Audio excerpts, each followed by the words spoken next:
people really isn't the villain in our story. The systems that were created because of ideas that people had is what the villain is in our story. By recognizing these patterns is a first step towards change. So having awareness, it's the first step. If you answered maybe, sometimes, or no to any of these questions, well, Calladita Culture is still whispering in your ears, manis. Sabrosura pa' ti que. Hello, everyone.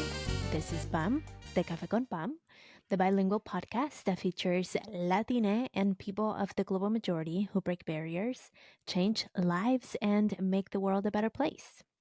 Welcome to episode 343 of Café con Pam. Today, we're diving into a topic I mentioned, but we don't necessarily talk about a lot, and we haven't here. Calladita Culture. This is an episode between just you and I. So get cozy, bring your coffee, and let's have a conversation. The question is Calladita Culture keeping you small? The invitation is to explore together and perhaps start a journey of self-exploration together. Primero que nada, let's understand Calladita Culture. Calladita Culture is deeply rooted, but not limited to, Latina heritage. It often expects women to be silent, to be modest, to be coy, to be quiet. It's about being unseen and unheard, and it's a standard many of us might have grown up with. Calladita Culture is the villain in our story. It's not our parents. It's not even our mean voice. People really isn't the villain in our story. The systems that were created because of ideas that people had is what the villain is in our story. In our world, Calladita Culture has played a big role in our lives by setting expectations in our day-to-day behavior. But what does this mean for us today? And this especially when we are navigating work and life as we grow up. Let's explore first a bit of the history and the influences we can use to reject Calladita Culture. Primero, Calladita Culture intertwines with Marianismo. Marianismo glorifies women's virtue in the shadow of the Virgin Mary, often at the expense of a woman's voice. In contrast, Mujerista theology and Womanism offer powerful counter-narratives that I have used to help me dismantle Calladita Culture in my life. These two movements empower us to reclaim our voices, emphasizing liberation and resistance against traditional gender roles. Mujerista theology is a form of liberation theology that emerges from the experiences, struggles, and faith perspectives of Latina women, particularly in the United States. Mujerista theology was developed by Ada Maria Isasi Diaz and other Latina theologians. It emphasizes the importance of the cultural context, daily life, and struggles of Latinas as integral to theological reflection. Mujerista theology seeks to address the specific needs and injustices faced by Latina women, blending religious doctrine with issues of race, class, and gender.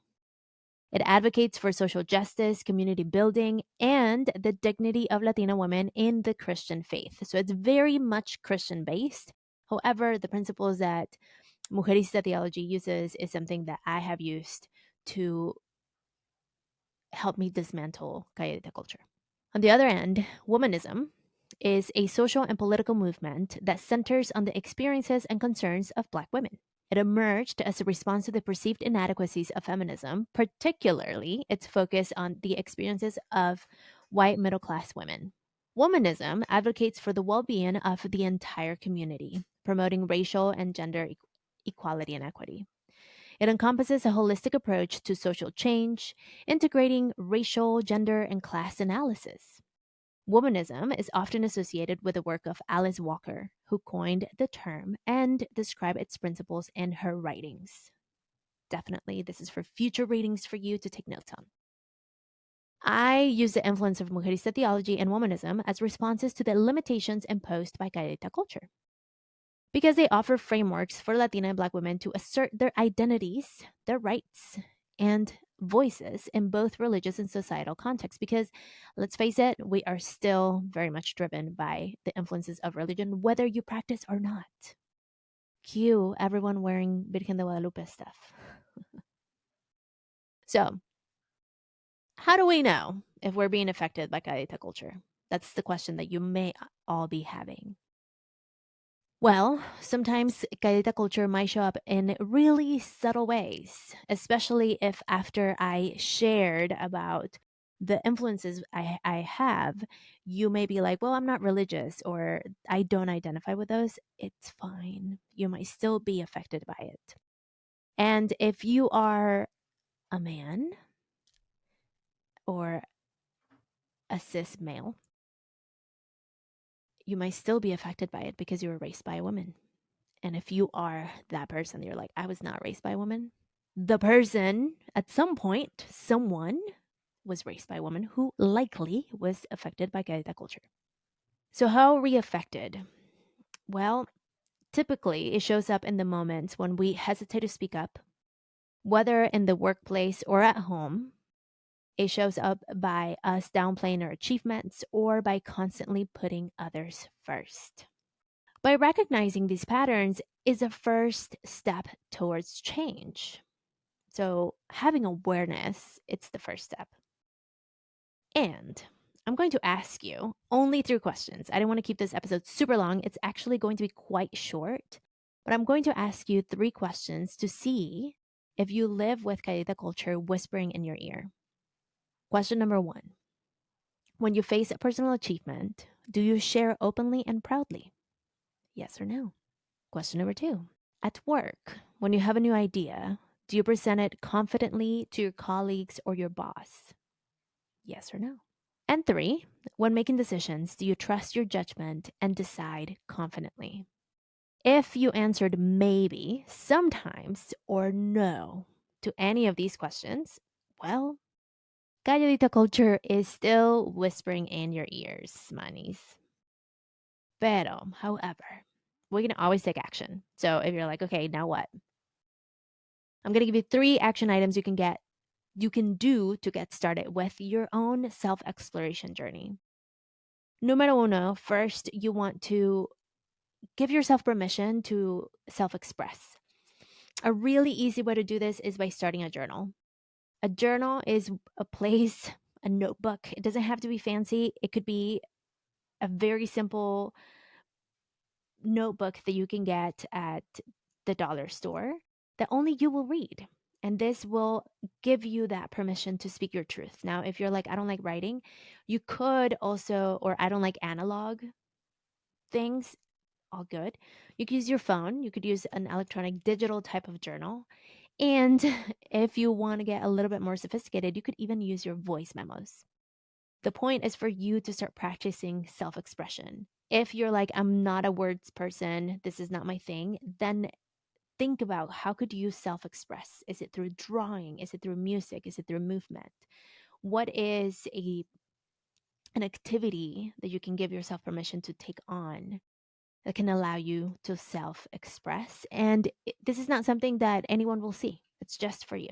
Number 2, you want to seek like minded people. You want to look for community like spaces. And this is, of course, where I'm going to invite you to groups like the Money's Pass, where you can share and grow with each other. I created the space I needed, actually. And now inside the Money's Pass, we do a lot of things, including tapping and talking and co-working together and sharing our ideas. And I call it our third place. If you don't want to join the Money's Pass, just find a third space for you, whatever that looks like for you, a third space where you can hang out with like-minded people, where you can have conversations that feel safe and tender and graceful and without judgment, because that will allow you to continue to self-express in ways that you may not have had permission to before. Y número 3, you want to educate yourself in additional ways, also to receive inspiration from other people, mentors, from people you look up to. So this is where you want to read, listen, and engage to works of people you admire. We have over 300 episodes that you can listen to if you're curious about other stories. There's other podcasts also that you can tune into. There's books of incredible people that they've written. There's also blogs. There are also various bodies of work. You can go to an art museum. It's all about self-expression. These 3 action items are not just about rejecting Calladita culture. It truly is an invitation for you to embrace your own journey towards standing in your power and reclaiming your voice. Because it's important, because it's something that we truly need to do. Our voice is needed in the world. I hope you take action. And I hope you take action today, even if it's tiny, even if it's like, you know what, I wrote on my journal. Use your notes app on your phone and just start writing whatever thoughts come to mind. Allow yourself to self-express in that way and see how that feels in your body, because your body is the compass. It's that radar. It's that alert system, your amygdala is, but really through your body is how you can feel whether things feel good or not. That's it. That's the episode for today. I hope I leave you at least thinking a little bit. Let me know what your thoughts are. Thank you so much for joining. If this episode resonated with you, I really invite you to consider exploring the annual Manis Pass. And this is a place to be in conversation about using your voice, tap and talk about it, like I shared. And all of this, we do it together. I show up every week. Every week, we have conversations. We have cafecito every Friday where we talk about our week and things that we may want to just discuss. Because our daily practice is to continue to use our voice, because our stories are meant to be told. And the more we practice sharing our voice, showing up, being confident, and standing in your power, the better world we create together. If you enjoyed this episode, make sure to follow Cafe Con Pan Podcast on Apple Podcasts, on Spotify, whatever you stream your podcast. Download the Latina Podcast Network app. You can also check us out on YouTube at Cafe Con Pan. Do subscribe, hit the bell, do all the things that you need to do on YouTube. We are looking to really increase our reach on YouTube this year. So if you are there, por favor, vayan ahí y suscríbanse, aunque me escuchen en su podcast platform of choice. YouTube counts too. Y bueno, your reviews mean so much. If you're listening on the podcast, definitely drop stars, ratings, reviews. Helps a lot for those people newly discovering the show. If you are on YouTube and are watching this in a video format, drop a comment. Let me know what you think. Happy to answer any thoughts, comments, questions. I know people on YouTube are very expressive. And so if you have any thoughts, let me know. Let me know what you think. And happy to answer your thoughts, comments, questions. Let's connect on the socials at Cafe Con Pan Podcast on Instagram and Facebook, at Cafe Con Pan Pod on TikTok. Do check out the Manis Pass. Get unstuck, find clarity, and get things done. cafeconpam.com/Manis Pass. And listeners, thank you so, so much for being here today. Stay curious and always, always stay shining. Sabrosura pa' ti que